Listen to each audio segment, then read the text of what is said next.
Hey, you're a little quiet today, huh? Needed to talk a little more. I thought he was on hold. That's why I said He's always on hold. He's hiding in some bushes somewhere, ready to jump out at somebody and say, "Hey, gotcha." He's been busy lately. Yeah, he does a good job. Daycare fraud. That sounds like Sid. I don't really want to talk to Sid right now. He is driving, and he is with you right Jay Kolls, Hey, Joe. How you doing? you're a busy guy lately. We're trying to figure out the neighborhood interrupter fraud. I'm terribly comfortable calling it fraud. There's only one part we're struggling with.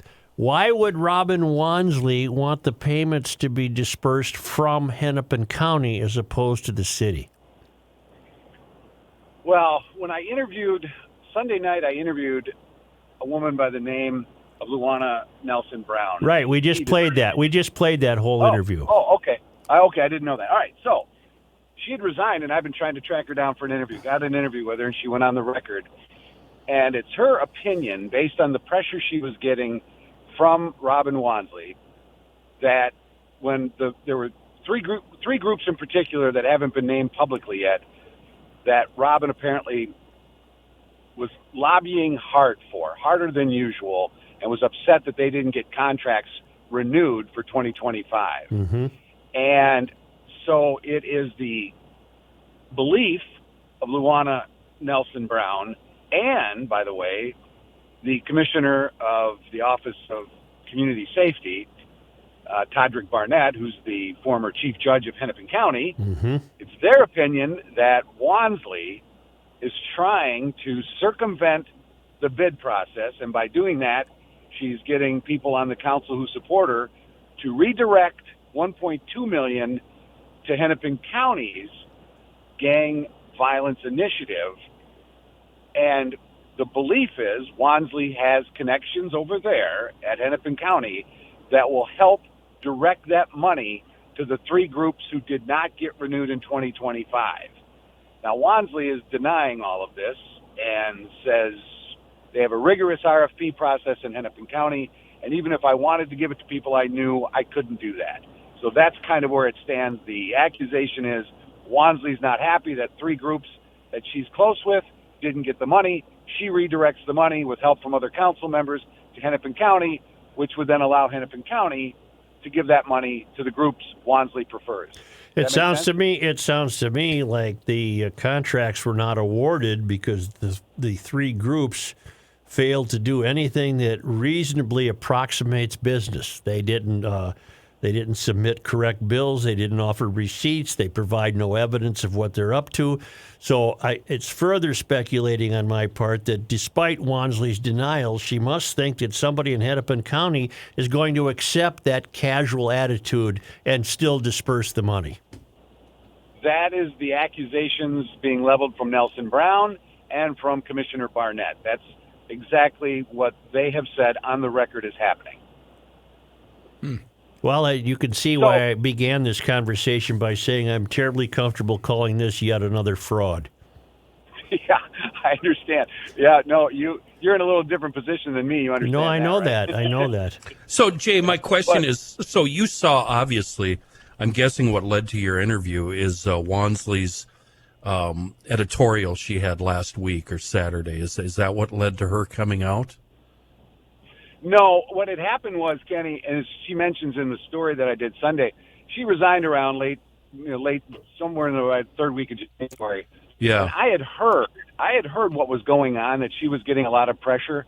And in fact, she told me on the record that once she got there in July of 2023, she stops payments in 2024 to some of these violence interrupter groups because she just didn't feel like they were accounting for the money, and it was multiple millions.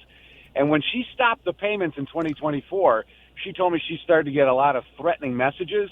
Okay. And in fact, she said in several instances, 3 separate times, there was a car that blocked her driveway where she lives in Minneapolis, blocked her driveway in the morning. And the first time she went out, and it's kind of odd, so she started to walk toward the car to say, hey, can you move so I can get out of the driveway? She said the car spun their tires and sped off. And she thought, well, that was weird. But then it happened 2 more times when she was trying to take her daughter to school. And she felt it was sort of she felt it was connected. She thought there was some kind of intimidation going on.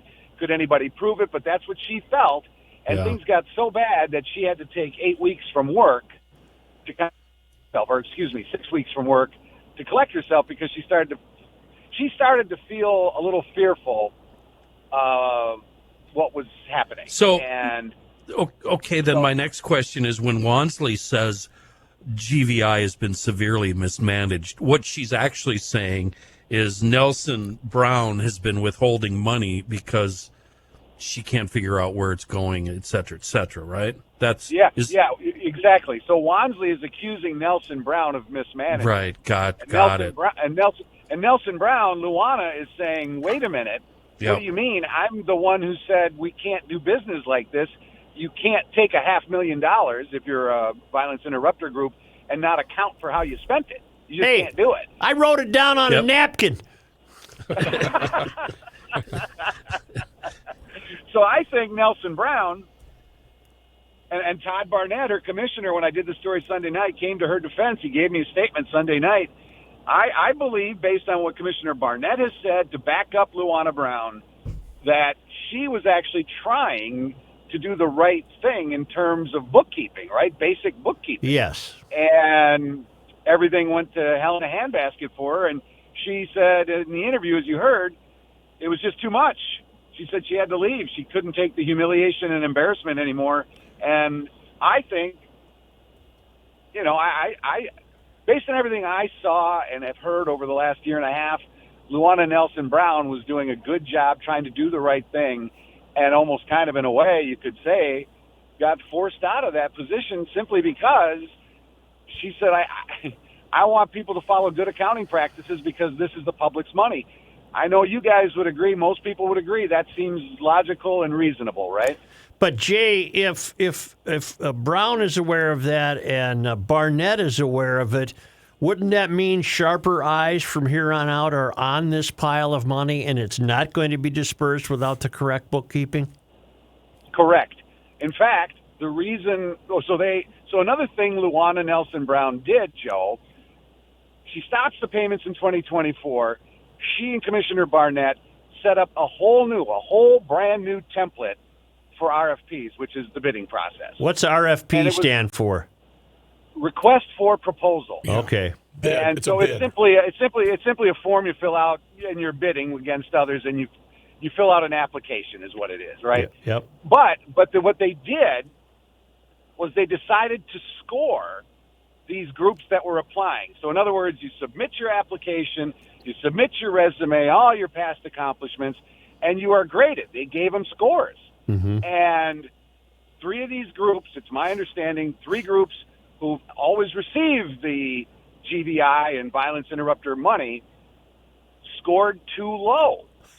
And those are the 3 that they're alleging are connected to Wansley. Yeah. And that's what got the wheels moving to take it over to Hennepin County. Oh, okay. And so, but what Luana was trying to explain to me was, so even though those 3 groups didn't get it, Jay, it doesn't mean they were never going to get the money again. She goes, in other words, let's say we pick 7 groups. They score high.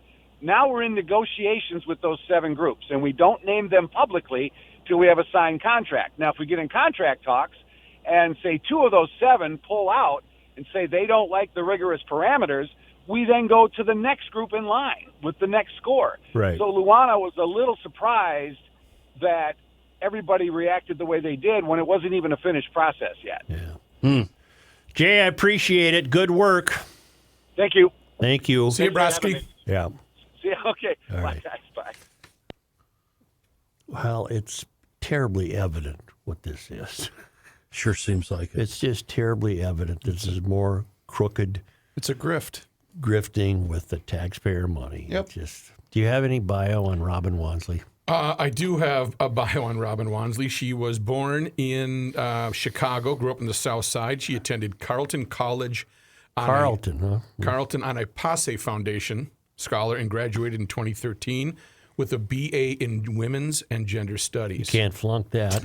She was awarded a Watson Fellowship that supported her travel to Canada, Australia, South Africa, and Ireland, where she studied criminal justice policies and practices. Can't flunk that. Moved to Minneapolis in 2014 and became the program coordinator for the U of M's Women's Center and a board member on the Restorative justice, community action. Can't fail that. Mini MBA in nonprofit management from UST in 2015 and began a PhD program at the U of M in 2018. During her PhD program, she conducted research on housing and